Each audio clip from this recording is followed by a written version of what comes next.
ഇപ്പോൾ 33 മരണം എന്ന നിലയിലേക്കാണ് കാര്യങ്ങൾ എത്തിക്കൊണ്ടിരിക്കുന്നത്. മേപ്പാടിയിൽ നിന്ന് 23 മൃതദേഹങ്ങൾ, താഴെ പോത്തുകൽ ഭാഗത്ത് 30, ഇപ്പോൾ 3 മൃതദേഹങ്ങൾ കൂടി ഇപ്പോൾ നമ്മളുടെ പ്രതിനിധി നിൽക്കുന്ന സ്ഥലത്ത്, സാനിയോ നിൽക്കുന്ന സ്ഥലത്ത് നിന്ന് കണ്ടെത്താൻ സാധിച്ചു. സാനിയോ, എന്താണ് കൂടുതൽ വിവരങ്ങൾ? സാനിയോ തന്നെ 13 മൃതദേഹങ്ങൾ കൺമുന്നിലൂടെ കൊണ്ടുപോകുന്നത് കണ്ടു. വളരെ ഹൃദയഭേദകമായ കാഴ്ച. അടുത്ത കാലത്തൊന്നും നമ്മൾ ഇത്രയും വലിയ ഒരു കവളപ്പാറയും പുത്തുമലയും ഒക്കെ കണ്ടിട്ടുണ്ടെങ്കിൽ പോലും ഇതുപോലെ 3 ഇടങ്ങളിൽ ഒരേപോലെ ഉരുൾപൊട്ടി വരുന്ന ആഘാതമുണ്ടാക്കുന്ന കാഴ്ച കണ്ടിട്ടില്ല. എന്താണ് വെള്ളാർമലയിലെ കാഴ്ചകൾ? അരുൺ പറഞ്ഞത് തന്നെയാണ്. വെള്ളാർമലയിൽ നിന്ന് 13 മൃതദേഹങ്ങൾ ഇതിനകം കൊണ്ടുപോയി. നമ്മുടെ കൺമുന്നിലൂടെയാണ് 13 മൃതദേഹങ്ങളും കൊണ്ടുപോയതെന്ന ഹൃദയഭേദകമായ കാഴ്ചയാണ് ഉണ്ടായിരുന്നത്. അതിൽ ഏറ്റവും ഒരു ആശ്വാസം ഉണ്ടായ ഒരേ ഒരു കാര്യം എന്ന് പറയുന്നത് ഒരു 8 വയസ്സുകാരന്റെ കിട്ടി എന്നുള്ളതാണ്. കുഞ്ഞിന് ജീവനുണ്ട്. ആ കുഞ്ഞിനെ ഇപ്പോൾ ആശുപത്രിയിലേക്ക് മാറ്റിയിട്ടുണ്ട്. ഗുരുതരമായ പരിക്കുകളാണ് കുഞ്ഞിന് കൈക്കും കാലിനും അടക്കമുള്ളത് എന്നാണ് അറിയുന്നത്. പക്ഷേ ജീവൻ നിലനിർത്താൻ കഴിയട്ടെ എന്ന് നമുക്ക് ആശംസിക്കാം. ഏതായാലും ഈ പ്രദേശം ഇപ്പോൾ ഈ കാണുന്ന ഈ ഒഴുകുന്ന പുഴയും അതുപോലെ ഇവിടെയുള്ള ഉരുളൻ കല്ലുകളും എല്ലാം ഒരു റോഡായിരുന്നു എന്ന് പറഞ്ഞാൽ എത്രമാത്രം നമുക്ക് വിശ്വസിക്കാൻ കഴിയുമെന്ന് അറിയില്ല. ഇപ്പോൾ രക്ഷാപ്രവർത്തകർ ഇപ്പോഴും ഈ വെള്ളാർമല ഭാഗത്തുള്ള എല്ലാ വീടുകളിലും കയറി ഇറങ്ങി കഴിഞ്ഞിട്ടില്ല. ഇനിയും നിരവധി പേർ ഈ വീടുകളിലൊക്കെ കുടുങ്ങി കിടക്കുന്നുണ്ട്. വീടുകൾ ഉണ്ടെന്നാണ് നമ്മൾ കരുതേണ്ടത്. ഇപ്പോൾ നിലവിൽ ആശ്വാസകരമായ വിവരങ്ങളാണല്ലോ വരുന്നത്. പലരെയും കണ്ടെത്താൻ കഴിഞ്ഞിട്ടുണ്ട്, ആശുപത്രികളിലേക്ക് മാറ്റാൻ കഴിഞ്ഞിട്ടുണ്ട്. മേപ്പാടി ആശുപത്രിയിൽ ഏതാണ്ട് 70-ലധികം ആളുകൾ എത്തിച്ചെന്ന വിവരമാണ് ലഭിക്കുന്നത്. അപ്പോൾ വെള്ളാർമല കേന്ദ്രീകരിച്ചുള്ള ഒരു രക്ഷാപ്രവർത്തനം ഏതാണ്ട് അന്തിമഘട്ടത്തിൽ ആശ്വാസകരമായ രീതിയിലേക്ക് എത്തുന്നു വേണം കരുതാൻ, അല്ലേ? വെള്ളാർമല കേന്ദ്രീകരിച്ചുള്ള രക്ഷാപ്രവർത്തനത്തിന് ആശ്വാസം എന്ന് പറയാൻ കഴിയില്ല. കാരണം ഇവിടെ 20-ലധികം വീടുകളുണ്ട്. ആ വീടുകളിൽ ഒന്നും തന്നെ രക്ഷാപ്രവർത്തകർക്ക് എത്തിച്ചേരാൻ കഴിഞ്ഞിട്ടില്ല. കാരണം ഇപ്പോൾ പോയിക്കൊണ്ടിരിക്കുകയാണ് രക്ഷാപ്രവർത്തകർ പല വീടുകളിലേക്കും.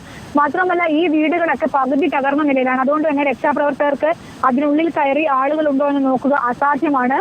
കാരണം അത് വലിയ അപകടം വീണ്ടും ഉണ്ടാക്കുമെന്നുള്ളതുകൊണ്ട് തന്നെ കൂടുതൽ ദൃശ്യങ്ങളിൽ നമുക്ക് കാണാം. ആളുകൾ വീടിനുള്ളിലേക്ക്, രക്ഷാപ്രവർത്തകർ വീടിനുള്ളിലേക്ക് ഗോവനയും മറ്റും വെച്ച് കയറുന്നു, ശേഷം പരിശോധിക്കുന്നു.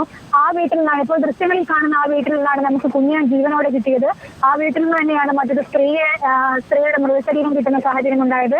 ഏതായാലും ഈ വീടുകളിലൊക്കെ ഇനിയും ആളുകളുണ്ട്, പലയിടത്തു നിന്നും ശബ്ദം കേൾക്കുന്നുണ്ട് എന്നൊക്കെയാണ് രക്ഷാപ്രവർത്തകർ പറയുന്നത്. അങ്ങനെയെങ്കിൽ ഈ വീടിനുള്ളിലേക്ക് എത്തിച്ചേർന്ന് ശേഷം അവർ കുടുങ്ങിക്കിടക്കുന്നിടത്ത് നിന്ന് അവരെ രക്ഷിച്ചു കൊണ്ടുവന്ന് അങ്ങനെ ദുഷ്കരമായ പ്രവൃത്തിയാണ് വെള്ളാർമലയിൽ നടന്നുകൊണ്ടിരിക്കുന്നത്.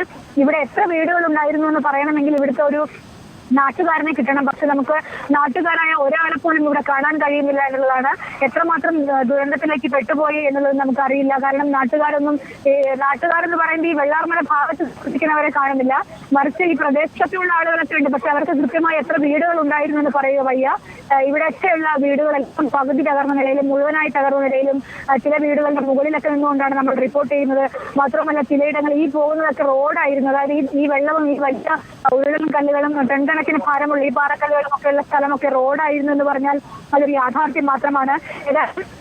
ഇവിടെ ഇപ്പോഴും ദുഷ്കരമായ രക്ഷാപ്രവർത്തനം നടന്നുകൊണ്ടിരിക്കുകയാണ്. നമ്മൾ ഇവിടെ നിന്ന് ആളുകൾക്ക് ഇപ്പോഴും മുഴുവനായും ആളുകളെ രക്ഷിച്ചെടുക്കാൻ കഴിഞ്ഞിട്ടില്ല. അവിടെ ഒരു വീട് പൂർണ്ണമായും, ആ ദൃശ്യങ്ങളിലേക്ക് പോകാം, ആ വീട് പൂർണ്ണമായും തകർന്നിരിക്കുകയാണ്. അതിനുള്ളിൽ ആളുകളുണ്ടോ എന്ന് പരിശോധിക്കണമെങ്കിൽ ആ വീടിന്റെ കോൺക്രീറ്റ് എടുത്ത് മാറ്റേണ്ടതുണ്ട്. കോൺക്രീറ്റ് എടുത്ത് മാറ്റണമെങ്കിൽ അതിൽ വന്നടിഞ്ഞിരിക്കുന്ന വാഹനങ്ങളടക്കമുള്ള ഒരു കാറൊക്കെ കാണാനാവും തോന്നുന്ന ദൃശ്യങ്ങളിൽ. ആ കാറൊക്കെ വീടിന് മുകളിലേക്ക് കയറി നിൽക്കുകയാണ്.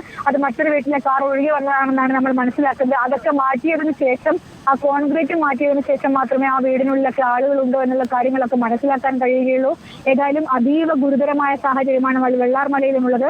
വെള്ളാർമലയിൽ മാത്രം ഇതുവരെ 13 മൃതദേഹങ്ങൾ കണ്ടെടുത്തു. അതിൽ രക്ഷിക്കാനായ ഒരു കുഞ്ഞിനെയും കിട്ടിയിട്ടുണ്ട്. ആ കുഞ്ഞിന് ഗുരുതരാവസ്ഥയിലാണുള്ളത് എന്നാണ് അറിയുന്നത്.